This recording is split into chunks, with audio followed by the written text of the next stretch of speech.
Hello students, today we will learn to align objects. Our main tool for aligning objects is the snapping menu. But we won't start with it. Let's start with the center of the scene. When we draw a shape, it's hard to place it exactly in the center of the scene. It's impossible to do it by eye. And if for some reason you need to place a symmetrical object exactly in the center of the world, you can do the following. Switch to Edit mode. Select the object. Set the 3D cursor to its center. Exit to Object mode. Set the pivot point to the 3D cursor. Now return the 3D cursor to the origin and then move the object to the 3D cursor. Now the object is exactly at the origin and it is symmetrical along all axes, not only relative to its center of mass but also relative to zero. A very important point. If you try to do the same in edit mode, you won't succeed. Watch what happens if I select a stroke and move it to the 3D cursor. It might seem that the object simply disappeared. But in fact, it really moved to the 3D cursor. It's just that all its points collapsed, and now they lie at one point. In fact, this command moves not the stroke to the 3D cursor but the points of the stroke. Each point moves individually, regardless of its position relative to other points, and it turns out that the shape simply collapses. Collapsing can be undone using the Offset checkbox in the last action menu. But this still won't allow you to place the shape in the 3D cursor with its geometric center. The shape will collapse and then be restored from the new position with an offset. The starting point of the shape will be in the 3D cursor. So, to summarize, if you want to place an object with its center of mass in the center of the scene, do it in object mode. And now let's talk about the snapping menu. It's located here. By default, increment is always set there. This mode is inconvenient in its initial form, and I'll explain why. Suppose we have a quadrilateral consisting of 4 points of arbitrary shape, and I want to turn it into a square. Activate snapping and try to align the points. We understand that nothing works out for us, because increment is a step to one cell. But this step is taken relative to the current position. If all the points lay at the intersection of cells, then we could align the points using the increment. But since the position of the points is completely arbitrary, some points lie not at the intersection of cells but, for example, in the middle of a cell. Such points will shift exactly by one cell and will never align with other points. This is easy to fix. Just add an absolute grid snapping checkbox to the increment mode. Now the snapping occurs with the same step of one cell, but it depends precisely on the grid. And now we can simply place all the points on the grid, thus obtaining a correct square. If we select a group of points or the entire stroke, the shift will be calculated not for each point separately, but for the selected group of points. For example, I will move one of the points to the middle of the cell. Now, if I select all the points, I won't be able to place them on the grid.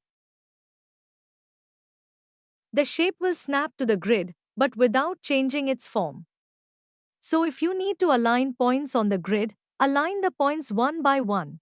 There are, of course, tricks that allow you to speed up the process if there are many points. For example, we have a line with many points, and we want to align it horizontally and place it at 0 on the y-axis. Select all the points of the line, press S, and scale the selection along the y-axis to 0. It's very difficult to catch the 0 scale manually, so just press 0 and enter. The line is aligned along the y-axis.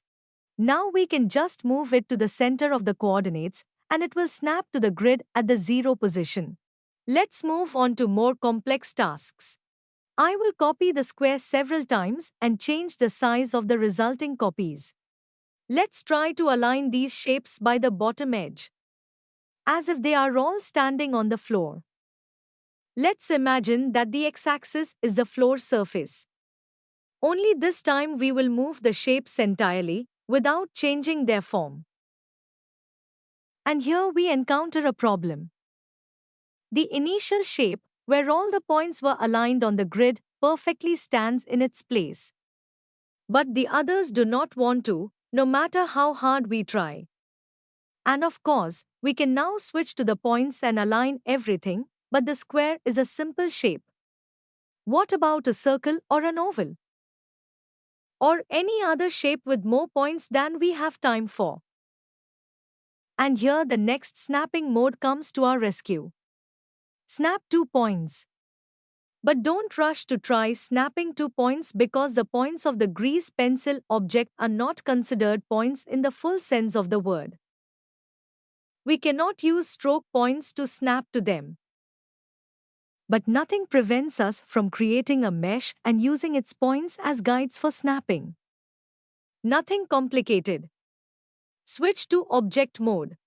Create a cube, for example, and make this cube a floor. In fact, we don't even need to change its shape. The main thing is that one of its points should be at floor level. So just move the cube exactly 1 meter down along the y-axis. Now we have a guide. Let's learn how to use it. Select the grease pencil object and switch to edit mode. Just in case, check the snapping menu. Now we need the snap 2 points mode.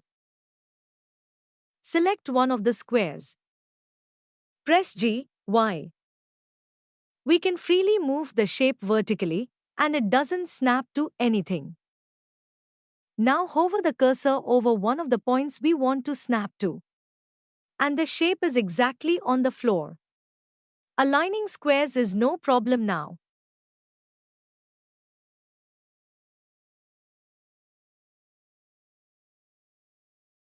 Let's consider this snapping mode in more detail. This tool is a bit more complex than it might seem at first glance. Now snapping to the selected point occurs relative to the nearest point of the shape.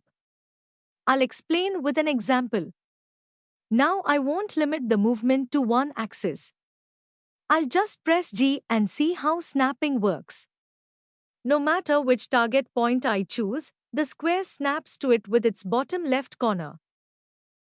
This happens because, of all the points, this point is the closest to the target. For example, I want to snap this square to this point. Measure the distance from the guiding point to all the points of the shape, and we understand that the shortest distance is to this point. This means the square will snap to the target point exactly with this place, with the bottom left corner. If we move the square below and to the left of the target, then the closest point will be the top right corner. Now the square snaps to the target point exactly with this corner. If I want to snap the square with the bottom left corner to the top right guiding point, I can't do it in one click. First, I need to place the square so that the bottom left corner becomes closest to the target. Drop the square in the new position. And then move it again. But now with snapping. Let's open the snapping menu again and change the snap option to center. Now we can align shapes to points but relative to their centers. Now we can align shapes by their centers and the resulting shape will be symmetrical. These are the basic necessary techniques that we will constantly use. We will master the rest in the process. For now, take a break. See you soon.